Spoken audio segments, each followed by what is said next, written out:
बिस्मिल्लाहिर्रहमानिर्रहीम। अस्सलाम वालेकुम नाज़रीन, मैं हूं अहमद फ़वाद और आप देखते हैं मुझे मेरे यूट्यूब चैनल और फेसबुक पेज पर। नाज़रीन, तीन बड़े अहम इश्यूज़ हैं जो आज के इस व्लॉग में मैं आपके साथ डिस्कस करने जा रहा हूं। सबसे पहला इशू और अहम मामला है नाज़रीन, जनरल फैज़ हमीद साहब का जो तबादला किया गया है बहावलपुर में।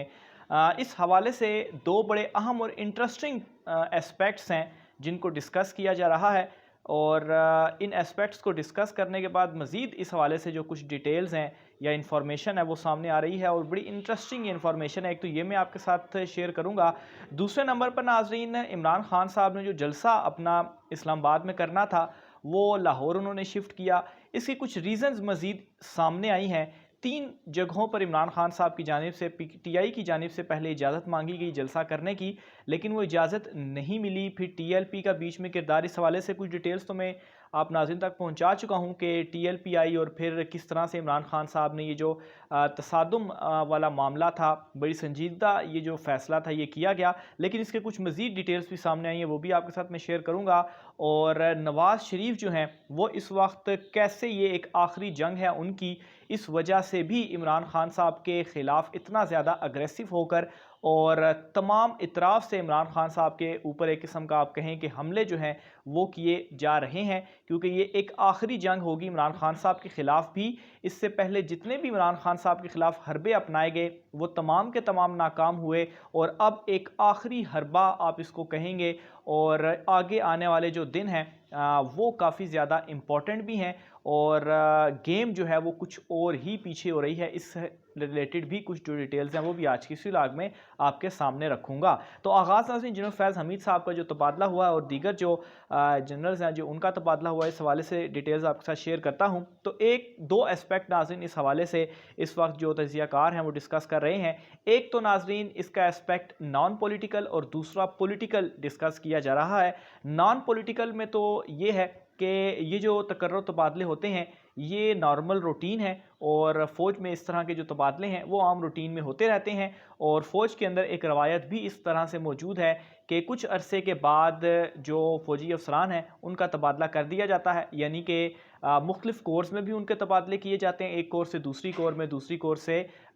तीसरी कोर में। या इस तरीके से भी होता है कि जिन्होंने जीएचक्यू में काम किया, जीएचक्यू से कोर में तबादला और फिर कोर से जीएचक्यू में तबादला। तो इस तरह से जो एक कैरियर बैलेंस होता है वो करने के लिए भी, और ये एक रवायत भी है, तो ये इसको जो है वो नॉर्मल समझा जाता है और तबादले जो हैं वो किए जाते हैं। लेकिन जो दूसरा इसका एस्पेक्ट है वो बहुत ज़्यादा इंटरेस्टिंग भी है, और पॉलिटिकल एस्पेक्ट भी इसका बयान किया जा रहा है। और इसके मुताबिक नाज़रीन ये कि जितनी भी कोर्स होती हैं उसका एक पॉलिटिकल अहमियत भी होती है, और वो इस तरीके से मिसाल के तौर पर अब पेशावर कोर की अगर एग्जांपल ली जाए तो जो पेशावर है वहाँ पर जो कोर करेगा तो उसमें ज़ाहिर सी बात है सीएम भी वहाँ पर बैठते हैं। फिर जो फाटा जो है वो भी उसी के अंडर ही जो है वो ज़ाहिर सी बात है पेशावर के साथ मर्जर भी हुआ, और वहीं से जो है वो चीज़ें हो रही होती हैं। फिर दूसरे नंबर पर अगर क्वेटा कोर की बात की जाए तो वहाँ पर भी ज़ाहिर सी बात है बलूचिस्तान का सीएम हो गया और बलूचिस्तान के मामलात वगैरह हो गए। फिर तीसरे नंबर पर अगर कराची के हवाले से बात की जाए तो वहाँ पर एक कराची वैसे भी माशी हब है, और फिर उसके बाद रावलपिंडी कोर की बात की जाए तो उसकी भी अपनी अहमियत है। और उसकी अहमियत इस तरीके से है कि कश्मीर का एरिया भी जो है वो यहीं से देखा जाता है, और फिर रावलपिंडी और फिर जो जुड़वा शहर हैं तो अहम इदारे भी जो है वो यहीं पर हैं। फिर इसके अलावा अगर इस हवाले से मज़ीद अगर हम बहावलपुर और गुजरांवाला और मुल्तान की बात की जाए तो ये ऐसी कोर्स हैं जिनको नॉन पॉलिटिकल तस्वुर किया जाता है, और ये तस्वुर किया जाता है कि मुबैना तौर पर यहाँ पर सियासत से जो है वो कोई ताल्लुक़ हो ही नहीं सकता। वैसे तो किसी भी कोर का सियासत से कोई ताल्लुक़ नहीं होता, ना ही हो सकता है। लेकिन नाज़रीन ये जो कोर होती है बहावलपुर, क्योंकि यहाँ पर कोई इम्पोर्टेंट जो इदारे हैं वो नहीं होते, या यहाँ पर जिस तरह से दीगर पेशावर, क्वेटा, कराची या रावलपिंडी की बात की तो वहाँ पर सीएम्स बैठते हैं या वहाँ पर और दीगर इंपॉर्टेंट एक्टिविटीज़ हो रही होती हैं। तो ये जो कोर्स हैं इनको इसलिए भी नॉन पॉलिटिकल तस्वुर किया जाता है कि यहाँ पर और कोई दीगर जो एक्टिविटीज़ हैं या इदारे जो हैं वो नहीं होते। तो ये नाज़रीन बड़ा एक इम्पॉर्टेंट एस्पेक्ट भी है और बड़ा इंटरेस्टिंग एस्पेक्ट भी है, ख़ास तौर पर जनरल फैज़ हमीद साहब की यहाँ पर जो तबादला किया गया है वो इसलिए भी ज़्यादा इस वक्त डिस्कस किया जा रहा है क्योंकि जनरल फैज़ हमीद साहब के हवाले से इस तरह की बहुत सारी जो डिस्कशन है वो भी रहती रही है। और मुस्लिम लीग नून ख़ास तौर पर जिस तरह से जनरल फैज़ हमीद साहब के हवाले से जो उनकी जानिब से चीज़ें बताई जाती रहीं या पोर्ट्रे की जाती रहीं, तो उस सूरत हाल में भी अगर इन सारी चीज़ों को मिलाकर देखा जाए तो ये भी एक इसका एस्पेक्ट हो सकता है और इस हवाले से भी ये काफ़ी ज़्यादा इम्पॉर्टेंट है। दूसरे नंबर पर नाज़रीन, जो इमरान खान साहब ने अपना जलसा लाहौर में अब वो करेंगे, इस्लामाबाद और रावलपिंडी की पहले अनाउंसमेंट हुई थी लेकिन दोनों जगह पर नहीं हुआ। इसकी एक तो रीज़न ये है कि जो जलसा सबसे पहले परेड ग्राउंड में जब इजाज़त मांगी गई तो परेड ग्राउंड में इजाज़त नहीं दी गई और ये कहा गया कि क्योंकि जो टीएलपी है उसने आपसे पहले इजाज़त मांगी है फैज़ाबाद या परेड ग्राउंड में वो अपना जलसा करेंगे तो आपको इजाज़त जो है वो नहीं मिल सकती। फिर उसके बाद ये कहा जा रहा है कि जो स्टेडियम है रावलपिंडी का वहाँ पर इजाज़त मांगी गई लेकिन वहाँ पर पीसीबी की तरफ से इजाज़त इस वजह से नहीं दी गई क्योंकि जो इंग्लैंड दौरा करने जा रही है उसमें जो कोई सिक्योरिटी चेक्स और ये वो चीज़ें इस वक्त देखी जा रही हैं, तो इस वजह से वहाँ पर भी इजाज़त नहीं दी गई। फिर उसके बाद लियाकत बाग के हवाले से वहाँ पर इजाज़त ली गई कि वहाँ पर इमरान खान साहब जलसा करेंगे लेकिन वहाँ पर भी इजाज़त नहीं दी गई और उस हवाले से कहा जा रहा है कि उसको अभी नई कुछ मेंटेनेंस या कोई काम वगैरह वहाँ पर किया जा रहा है, तो जगह बहुत थोड़ी सी है इसलिए वहाँ पर भी इजाज़त नहीं दी गई। तो इस वजह से एक तो ये इसकी रीज़न है कि लाहौर में इमरान खान साहब की जानिब से अपना ये जो जलसा है वो करेंगे। और फिर दूसरे नंबर पर इसको अगर हम टीएलपी जो फैक्टर है उसके साथ मिलाएं तो एक तो ये चीज़ है कि इमरान खान साहब ने सबसे पहले अब जलसे की अनाउंसमेंट की कि 13 तारीख को वो जलसा करेंगे और फिर उसके बाद ये इत्तला सामने आती है कि टीएलपी भी जलसा करेगी और फैज़ाबाद और परेड ग्राउंड आलमोस्ट एक ही मकाम आप इनको समझ लें क्योंकि परेड ग्राउंड और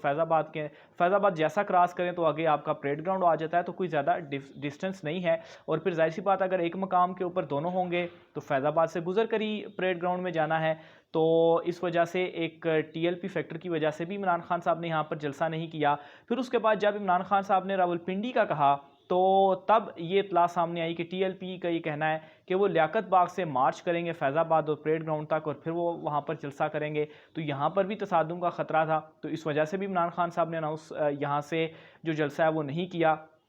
कि किसी तरीके से ये जो तसादुम का एक मामला है वो ना हो सके। फिर उसके बाद जब इमरान खान साहब ने एट द एंड डिसीजंस लिए और ये फ़ैसला सामने आया कि पीटीआई अब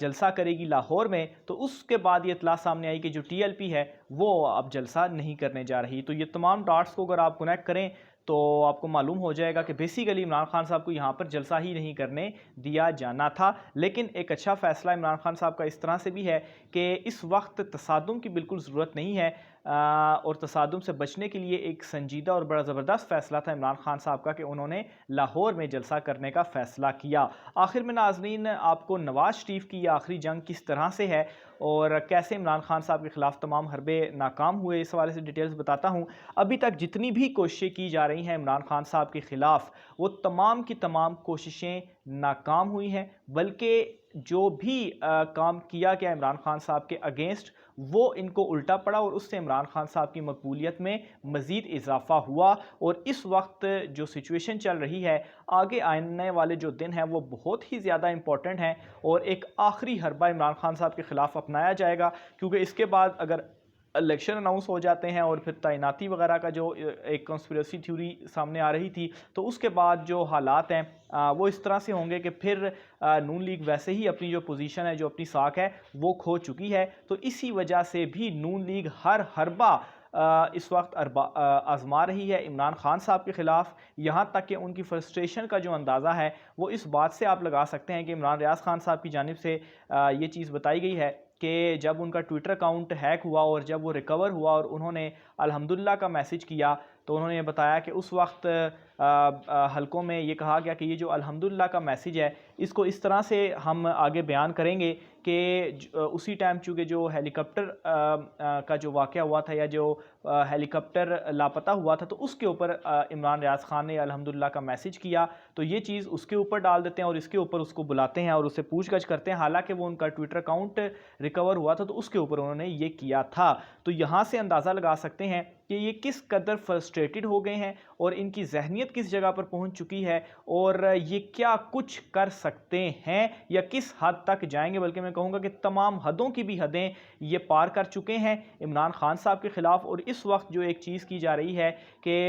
पीटीआई को ये पोर्ट्रे किया जाए कि ये एंटी एस्टेब्लिशमेंट या ये फ़ौज की मुखालिफ है और ये बयानिया अवाम के अंदर मकबूल किया जाए। खैर, इस बयानिए को ऑलरेडी ये अवाम में एक्सपोज तो हो चुका है, अवाम इस बयानिए को या इस प्रोपेगेंडा को ऑलरेडी मुस्तरद कर चुकी है, लेकिन इस बात से अंदाज़ा ये बखूबी लगाया जा सकता है कि ये किस तरह से, एक तो उनकी आखिरी जंग भी है क्योंकि शहबाज शरीफ मुकम्मल तौर पर नाकाम हो चुके हैं और लास्ट एक नवाज शरीफ का यही है कि अगर वो अभी आखिरी जंग में इमरान खान साहब को साइड लाइन करके खुद आते हैं तो ठीक है, अदरवाइज़ अगर इमरान खान साहब आ जाते हैं तो फिर इन तमाम का सफाया हो जाएगा। तो ये नाज़रीन आज का व्लॉग था, राय का सार कमेंट बॉक्स में कीजिएगा। मुझे इजाज़त दीजिए, अल्लाह हाफिज़।